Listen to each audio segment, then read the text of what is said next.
Deus te abençoe e renovo da alma para a sua vida. Você é uma bênção. Ao que ele respondeu Jesus: se podes, tudo é possível ao que crê. Evangelho de Marcos 9, versículo 23. Porque para Deus não haverá impossíveis em todas as suas promessas. Evangelho de Lucas 1,37. Respondeu-lhe Jesus: se creres, verás a glória de Deus. Evangelho de João, capítulo 11, versículo 40.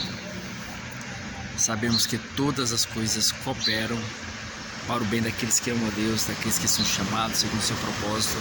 Carta aos Romanos, carta de Paulo aos Romanos, capítulo 8, versículo 28. Tudo posso naquele que me fortalece. Carta de Paulo aos Filipenses, Filipenses 4, verso 13.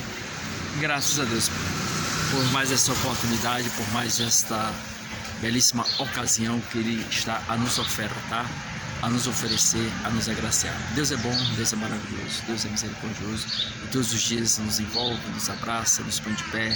Ainda nas situações difíceis e complicadas, Deus permanecerá lá, Deus continua lá, Deus permanece no mesmo lugar.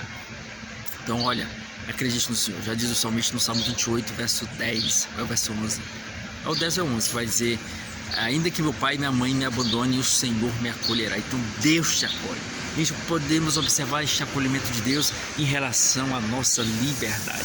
Olha, não existe algo tão maravilhoso depois da vida do que a liberdade. Olhe lá, se a liberdade não for aí um bem tão precioso, equiparado, então de certa forma tendo um apreço mais do que a vida, não sei. Porque existem muitas pessoas que já vivenciaram ou estão vivendo hoje, estão vivas, mas em cativeiro, presas pelas mais diversas situações, pelas mais diversas ocorrências. Não porque tenha feito algo de ruim, não porque tenha feito algo mal, mas devido à sua postura, o seu posicionamento, às suas convicções, às suas ideias, seus pensamentos, seus princípios, seus valores. Isto é de suma importância, né? Ou então devido meramente por causa da sua raça não, da sua etnia, da sua cultura, do seu modo diferente de ser. Pessoas são aprisionadas em nações com as mais diversas que existem neste mundo. Existe isso aí. A gente pode observar em relação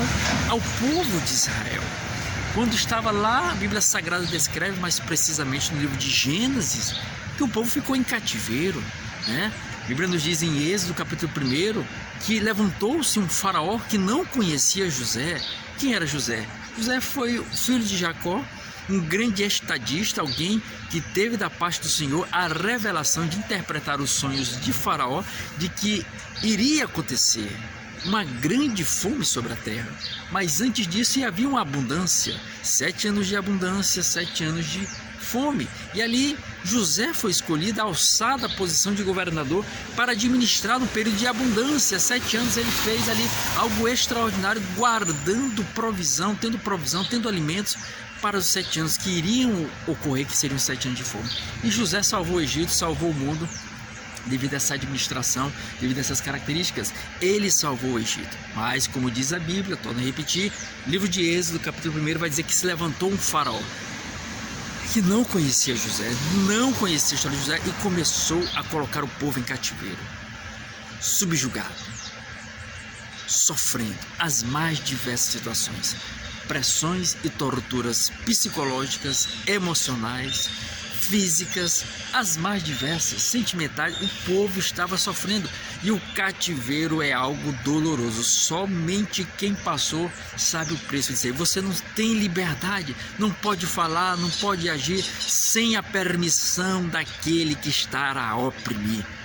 O povo judeu também sofreu em épocas posteriores. Está aí aquela questão arrasadora, terrível que aconteceu, onde milhões de judeus passaram por aquela situação terrível, foram para a eternidade por causa de um algoz, alguém carrasco, que você sabe do que eu estou falando, né? Certas palavras não podem ser ditas aqui, mas você sabe, né? Um número expressivo de judeus que foram aí por uma posição totalmente cultural, ideológica, e aconteceu isso aí. Então, oprimidos, os que sobreviveram ficaram oprimidos, e olha os traumas que isso carrega na pessoa e, de certa forma, acaba refletindo, respingando nas gerações posteriores. Então, olha, algo importantíssimo, tanto para os judeus dessa época mais contemporânea, podemos dizer assim, de uns anos para trás, onde esse algoz fez isso com os judeus, e quando chegou a liberdade, rapaz, é algo indescritível.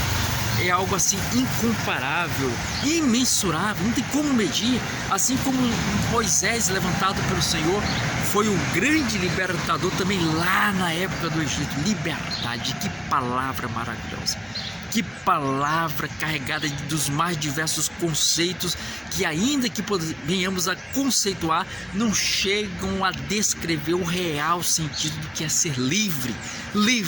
Então, observando essas peculiaridades humanas de liberdade, a gente traz para o lado espiritual.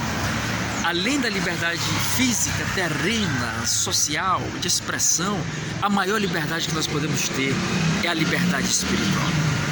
O homem estava aí subjugado pelo pecado. O homem pecou e, ao pecar, o destino era o inferno. O homem estava aí subjugado pelo pecado, totalmente preso às garras de Satanás, devido ao erro, devido ao pecado, devido à transgressão. E este homem agora estava sujeito, destinado à condenação, sem liberdade, subjugado, oprimido, angustiado, aflito. Eita, e agora? E agora? E agora? Alguém se levanta. Alguém se levanta com um olhar de amor.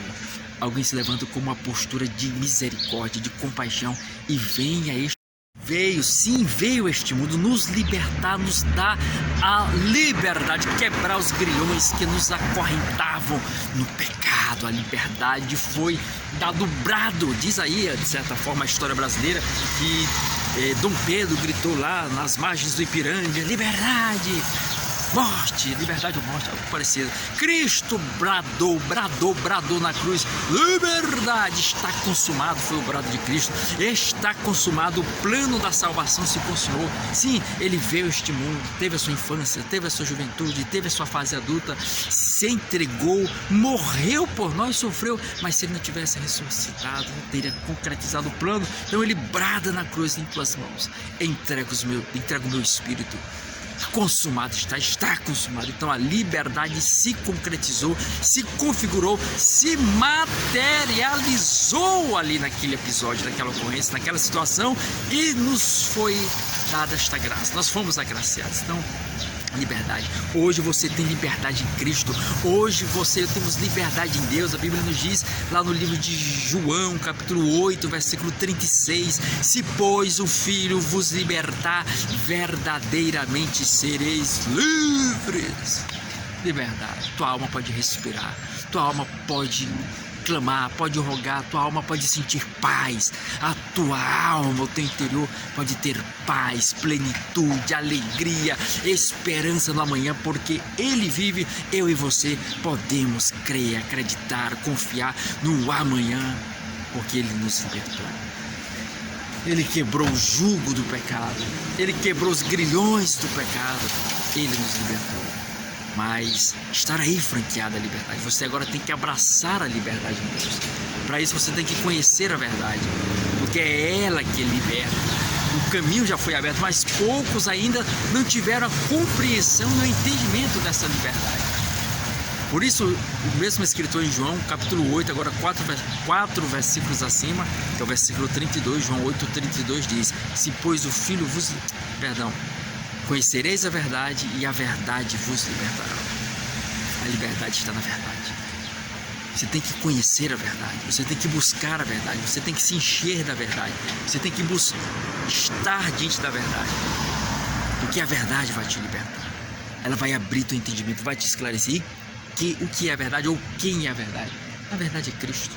Evangelho de João, capítulo 14, versículo 6. Respondeu Jesus: eu sou o caminho, a verdade e a vida, e ninguém vem ao Pai a não ser por mim. O caminho é Ele, a porta é Ele, a esperança é Ele, a força está nele, tudo está nele. Você tem que conhecer a verdade, você tem que conhecer a Cristo. Onde está Cristo? Cristo está na palavra. Cristo é a palavra. Está lá no Evangelho de João, capítulo 5, versículo 39. Examinai, pois, as Escrituras, por acreditar ter nelas a vida eterna, e são elas que de mim testificam. Você tem que examinar as Escrituras, você tem que ler a palavra, tem que mergulhar na palavra, tem que se encher da palavra, tem que implementar a palavra dentro de você. É ela que vai te trazer entendimento, esclarecimento e a liberdade que você e eu tanto necessitamos, tanto precisamos e tanto almejamos. Então, leia a palavra, porque quando você conhece a palavra, você tem o entendimento e a compreensão de quem é Jesus, de quem é a verdade e para onde você deve brilhar, para onde você deve seguir. Porque um dia a trombeta vai soar, assim como este sino está a tocar, né? A trombeta vai tocar, a trombeta vai soar, Cristo regressará.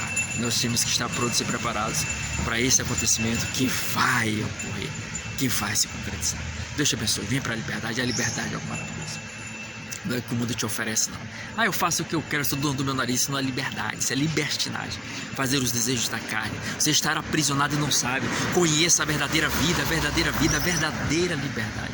Está em Jesus. Está em Jesus. Prove dessa liberdade. Se entregue a Cristo. Deus te abençoe. Te convido a se inscrever no canal Renovo da Alma. Clique no botão inscrever, logo em seguida clique no sino, depois clique na palavra todos, assim você será avisado quando surgirem novos vídeos no canal, novas lives, novos podcasts, novas frases. Entre no nosso canal, são mais de 15 mil vídeos que existem aí para abençoar a sua vida com as mais diferentes mensagens, frases, palavras de oração.